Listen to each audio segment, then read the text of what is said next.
एक ऐसा देश जहां सड़क के अंदर घर बनाया जाती है। और क्या आपने कभी पानी के बीचों बीच आग लगती देखी है? नहीं तो आज देखेंगे। और क्या आपको ये पता है कि भगवान की मूर्तियां आखिर कैसे बनाई जाती हैं? और समुद्र में इंटरनेट के तार कैसे बिछाते हैं? और इस लड़के ने किया कुछ ऐसा कि ये लड़का आज रतन टाटा का बेस्ट फ्रेंड है। लेकिन इसने ऐसा क्या किया? तो ऐसे ही फैक्ट्स जानने के लिए बने रहना वीडियो के एंड तक। नंबर 1 दोस्तों, अक्सर कहा जाता है कि आग और पानी दोनों ऐसी चीज है जो कभी भी नहीं मिलती है, और अगर इन दोनों को मिलाया जाएगा तो दोनों में से एक ना एक जरूर खत्म हो जाएगी। लेकिन हाल ही में एक ऐसी घटना सामने आई जिसने सबके होश उड़ा दिए। ये घटना मैक्सिको में घटी थी। दरअसल इस खाड़ी के नीचे से एक गैस पाइपलाइन जाती थी और किसी वजह से ये पाइपलाइन में से गैस लीक होने लगी, और गैस जैसे ही एटमॉस्फेरिक प्रेशर के कांटेक्ट में आई तो उसमें आग लग गई। ये गैस थोड़ी देर तक पानी के अंदर बिल्कुल किसी आम लिक्विड की तरह ही मिक्स हो रही थी, पर जैसे ही वो सत्ता के पास पहुंची तो उसमें आग लग गई। और इसी वजह से ये अजीब लेकिन कमाल का दृश्य लोगों के सामने आया। ये बहुत ही रेयर फिनोमिनन है। इसे वैज्ञानिकों ने फायर वर्टेक्स नाम दिया है, यानी आग का भंवरा। नंबर 2, अभी 4G इंटरनेट यानी कि हाई स्पीड डेटा एक आम बात हो गई है, लेकिन इंटरनेट को हमारे पास पहुंचने के लिए बहुत ज्यादा लंबा सफर तय करना पड़ता है। बाकी देशों की तुलना में भारत जैसे देशों तक इंटरनेट पहुंचाना बहुत मुश्किल था, क्योंकि भारत 3 साइड से समुद्र से घिरा हुआ है। इसीलिए ही पानी के थ्रू इंटरनेट भेजा जाता है, इतने बड़े और मोटे वायर के जरिए जो कि हमारे समुद्र में होते हैं। आप यहाँ बैठे हुए किसी भी दूसरे देश के व्यक्ति से बात कर सकते हो, और वो सब हो सकता है बस इस केबल की वजह से।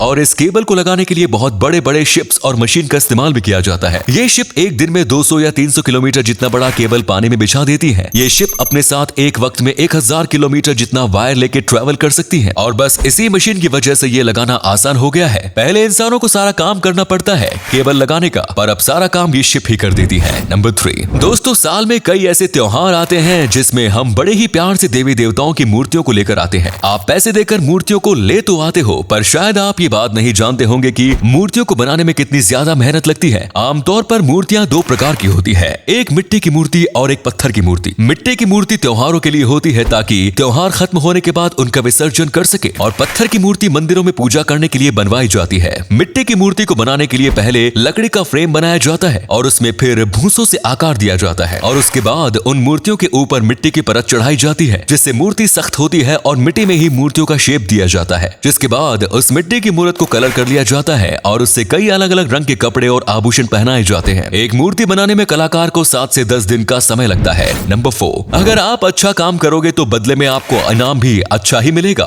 वर्ष 2014 में शांतनु नायडू नाम के एक युवक को बंबई में एक ऑटोमोबाइल डिजाइन इंजीनियर के रूप में काम मिला था। एक दिन उसने एक कुत्ते को देखा जो सड़क दुर्घटना के कारण सड़क पर मर गया था। इस हादसे को देखने के बाद इन्होंने सोचा कि ऐसा हादसा दोबारा कभी नहीं होना चाहिए। इसीलिए ही इन्होंने अपने दोस्तों के साथ मिलकर कुत्तों के गले में ग्लो इन डार्क कॉलर लगाने लगे, जिससे ड्राइवर दूर से ही कुत्तों को देख के ब्रेक लगा सकते हैं। लेकिन ये कॉलर बहुत ज्यादा महंगे थे, वो इसे अफोर्ड नहीं कर पा रहे थे। तभी इन्होंने रतन टाटा को फंड के लिए मेल किया, और रतन टाटा ने इनकी मदद करने के लिए मेल का रिप्लाई दिया। ऐसे इनके बीच बातचीत होने लगी, और जब ये फॉरेन से ग्रेजुएट हो रहे थे तब रतन टाटा इनके ग्रेजुएशन में भी आए और उनके काम से खुश होकर अपने मैनेजर बनने के लिए ऑफर दिया। नंबर 5, बेन कोशोक नाम का एक स्ट्रीट आर्टिस्ट है, और वो रोमानिया के रोड्स में जो अबॉन्डेंट मैनहोल होते हैं, यानी कि ऐसे सिटी के गटर तक जाने के रास्ते जो कि अब इस्तेमाल में नहीं लिए जाते, उनमें ऐसे छोटे छोटे रूम्स बनाते हैं अवेयरनेस फैलाने के लिए, क्योंकि ये लोगों को बताना चाहते हैं कि कितने लोग सीवर यानी गटर में रहते हैं, और इनके बनाए गए छोटे घर में कुछ गरीब लोग भी रह सकते हैं। ये आर्टिस्ट कैसे दिखते हैं और इनका नाम क्या है ये किसी को नहीं पता, क्योंकि ये रात में ही अपना काम करते हैं और आज तक ये पब्लिकली नहीं आए। नंबर 6 दोस्तों, ये एक साइकोलॉजिकल फैक्ट है कि आपको कभी भी बच्चों को उनकी गलतियों के लिए नहीं डांटना चाहिए अगर वो आपको सच बता दे तो।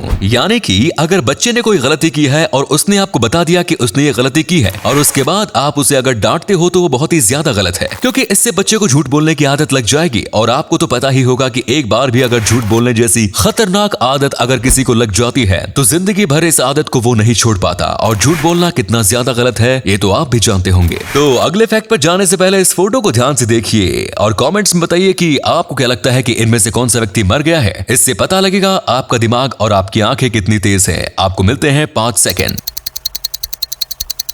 नंबर 7। अभी की हवा कितनी ज्यादा प्रदूषित है, ये बात हम सब जानते हैं। पहले के मुकाबले में अभी का जो एनवायरमेंट है वो काफी ज्यादा गंदा है, और इसीलिए बेल्जियम के एक आर्टिस्ट है और वो हमेशा अपने साथ चलता फिरता इकोसिस्टम रखते हैं, जिसे उन्होंने ओएसिस पोर्टेबल नाम दिया है। ये दरअसल एक ट्रांसपेरेंट प्लास्टिक का डब्बा है जिसके अंदर पौधे उगाए गए हैं। इनका मानना है कि ये पौधे उन्हें एकदम प्योर और क्लियर ऑक्सीजन देते हैं, और ये जिस कार्बन डाइऑक्साइड को रिलीज करते हैं वो ये प्लांट ही अपने अंदर ले लेता है, और ऐसे इनको नॉर्मल ह्यूमन से ज्यादा प्योर ऑक्सीजन मिलती है। और ज्यादातर साइंटिस्ट का मानना है कि इनकी सारी बातें फेक हैं, लेकिन इनको अपने इस फंडे पर बहुत ज्यादा भरोसा है। नंबर 8। दोस्तों, आमतौर पर लाइब्रेरी में काफी बड़ी बड़ी विंडोज लगाई जाती है, लेकिन येल यूनिवर्सिटी में एक भी विंडो नहीं है, क्योंकि इसकी दीवारें ही कमाल की है। इसकी दीवारों में ट्रांसलुसेंट कांच का इस्तेमाल किया गया है, जो कि पूरी तरीके से ट्रांसपेरेंट नहीं होता है, पर फिर भी उसके आर पार से लाइट ट्रेवल कर सकती है। ये लाइब्रेरी अपने आप में कमाल की है। सो फ्रेंड्स, वीडियो अच्छा लगा तो इसे लाइक कीजिए, और ऐसे ही वीडियोस देखते रहने के लिए पेज को फॉलो जरूर करें। धन्यवाद।